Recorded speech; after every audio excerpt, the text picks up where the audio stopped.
Okay, well, today I'm going to be talking about a little bit of research that I'm doing here at the UALR Department of Physics and Astronomy. And really my main focus of research is dark matter and these supermassive black holes that exist in the center of spiral galaxies. So just a few words about this first. Whenever we look at the center of a galaxy, we seem to find what appears to be a supermassive black hole. And also, all of these galaxies, the visible stuff that we see only really accounts for a small fraction of the total stuff that's in that galaxy, and the rest of it is dark matter. And I'm going to be talking a little bit about both of these things, specifically in the type of galaxy that we call spiral galaxies.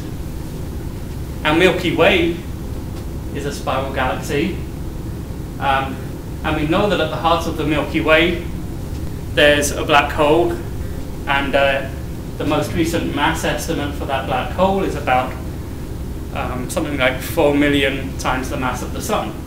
How do we know there's a black hole? Well, using these two telescopes here, these are the Keck telescopes on the summit of Mauna Kea in Hawaii. Using these two telescopes, astronomers from UCLA have been able to look at stars in the very center of the galaxy. These two telescopes have a system called adaptive optics. Now we know that when we look up in the sky, the stars appear to twinkle, which means that if you take a long exposure of that star, it's going to give you a blurry image of the star.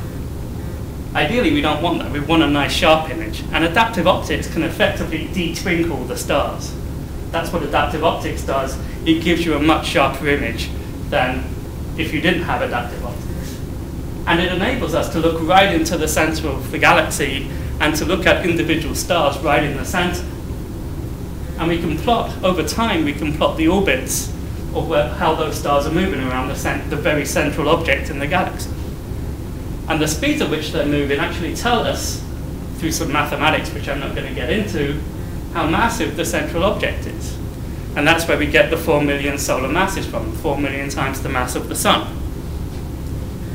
We also know that the volume of that object is so small that the only object it can possibly be, if we believe modern physics, is a black hole. So this is a supermassive black hole.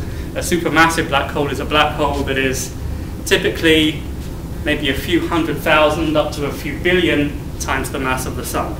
And they appear in the centers of all galaxies, not just the Milky Way. This picture here is a picture that was taken by the Hubble Space Telescope. What they did with Hubble was they pointed it at an area of the sky it's actually a tiny area of the sky. If I held a grain of sand out at arm's length, it would be equivalent to that tiny little portion, that tiny little area on the sky. Or maybe even a little bit smaller than that. Before Hubble looked at this portion of the sky, we didn't know of any objects that existed there.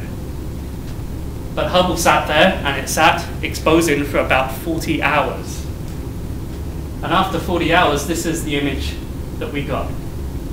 Almost every speck of light you see in this image is a galaxy. And they are distant galaxies, they're very far away. This is a galaxy, this is a galaxy. There's only 2 or 3 objects in here that are not galaxies. This is a star right here. And you can tell it's a star from this diffraction pattern, this cross shape. If it doesn't have a cross shape, it's a galaxy. So this is a star, this is a star, I think there's one up, there's a star as well.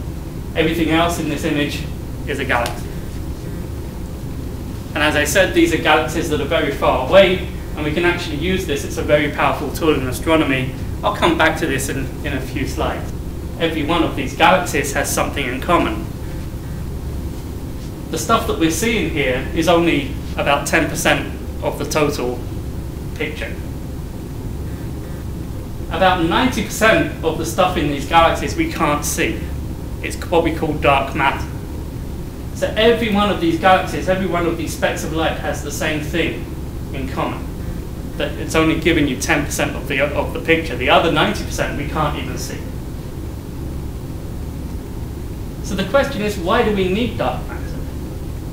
Well, back in the 1960s, this astronomer here, Vera Rubin, she went and did a study of some galaxies, she used a technique that we call spectroscopy, and using that technique you can determine how fast the stars are moving around the center of a galaxy. Now the speeds at which things orbit each other, like the speed at which the Earth moves around the Sun, you can use the speed of the Earth around the Sun to determine the mass of the Sun. It's just from Newton's law of gravity you can do that. And you can also use the speed of the stars around the center of the galaxy to determine how much mass is contained within the orbit of that star. And that's basically what Vera Rubin did. The question is, what did she expect to see?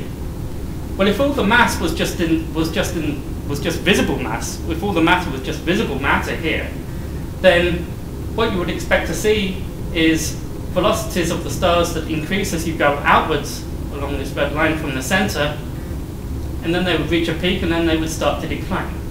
This is what we expect to see based on the galaxy light.